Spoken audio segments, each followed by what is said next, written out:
माऊली गाते, पाऊस येतो माती नाते, पाऊस येतो माती नाते. धरती मायेचा श्वास आहे, तिला वाचवणं आपलं काम आहे. धरती मायेचा श्वास आहे, तिला वाचवणं आपलं काम खास आहे. आजच्या कार्यक्रमाचे अध्यक्ष आदरणीय मुख्याध्यापिका महोदय, शिक्षक वर्ग आणि येथे जमलेल्या माझ्या मित्रमैत्रिणींनो, सर्वांना माझा नमस्कार. माझे नाव श्री रघुनाथ तिरपुर्ले. माझ्या शाळेचे नाव नूतन आदर्श विद्यालय कोल्हापूर.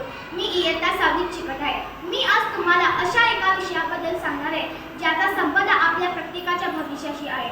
तो विषय म्हणजे हवामानातील बदल आणि आपली जबाबदारी. मित्रांनो, आधी हवामानातील बदल या विषयावर चर्चा करूया. पूर्वी कोल्हापुरामध्ये एप्रिल-मे मध्ये जेवढी गरमी असायची तेवढीच असायची. वेळेवर पाऊस पडायचा, हिवाळ्यात गारठा असायचा. पण आता काय झालं? कधी जोरात पाऊस पडतो, कधी दुष्काळ. कधी एप्रिलमध्ये 45° तापमान असतं. यालाच हवामानातील बदल असे म्हणतो. म्हणजे निसर्गाने जो नेहमीचा लय लावला होता तो ताल चुकला आहे. धूर वाढला, झाडं घटली, नदीचं पाणी विषारी झालं. धूर वाढला, झाडं घटली, नदीचं पाणी विषारी झालं. आपल्याच हाताने केलेल्या चुकीने निसर्गाला बसतोय मोठा धक्का. आपल्याच हाताने केलेल्या चुकीने निसर्गाला बसतोय मोठा धक्का. कारण एकच आहे मित्रांनो, माणसे झाडे कापतात, झाडे लावत नाही. गाड्यांचा धूर, कारखान्याचा धूर हवेत मिसळतो. प्लॅस्टिकचा कचरा नदी, रस्त्यावर फेकतो. लाईट पाणी गरजेपेक्षा जास्त वापरतो. एका शेतकऱ्याचं उदाहरण घ्या. तो पेरणी करतो, पण पाऊसच वेळेवर नाही आला तर त्याचं पीक वाया जातं. शहरात राहणाऱ्यांना वाटतं एसी लावला की झालं, पण एसी मधून निघणाऱ्या उष्णतेमुळे बाहेरचे तापमानात अजून वाढतं. म्हणजे आपल्या छोट्या छोट्या कृतींचा मोठा परिणाम होतो.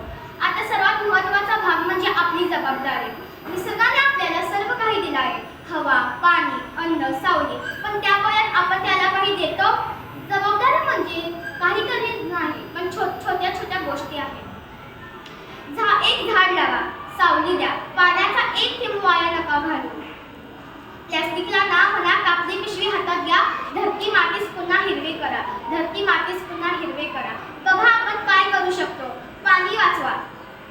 दात घासताना नळ बंद करा. टाकीचे पाणी ओव्हरफ्लो जाऊ देऊ नका. वीज वाचवा. खोलीतून बाहेर पडताना लाईट, पंखा बंद करा. सौर ऊर्जेचा वापर करा. कचरा कमी करा.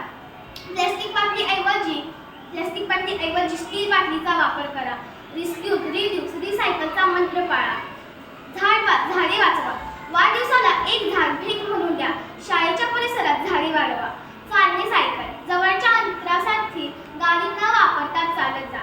एकदा विचार करा, आज जर तुम्ही झाड लावलं, 10 वर्षांनी त्या झाडाचे सावली आपल्या भावंडांना मिळेल. जर आज तुम्ही पाणी वाचवलं तर 2030 मध्ये पिण्यासाठी पाणी मिळेल.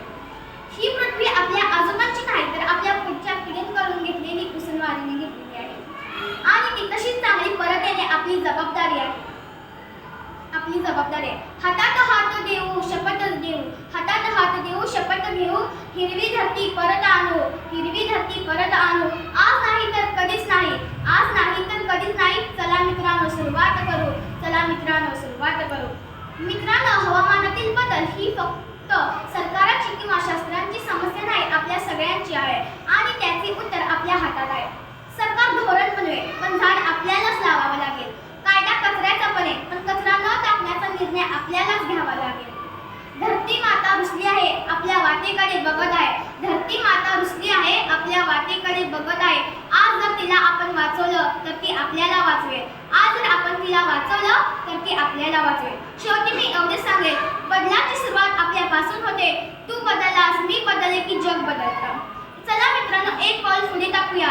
एक झाड, एक कृती, एक थेंब. एवढे बोलून मी माझे भाषण संपवले. जय हिंद, जय महाराष्ट्र. धन्यवाद.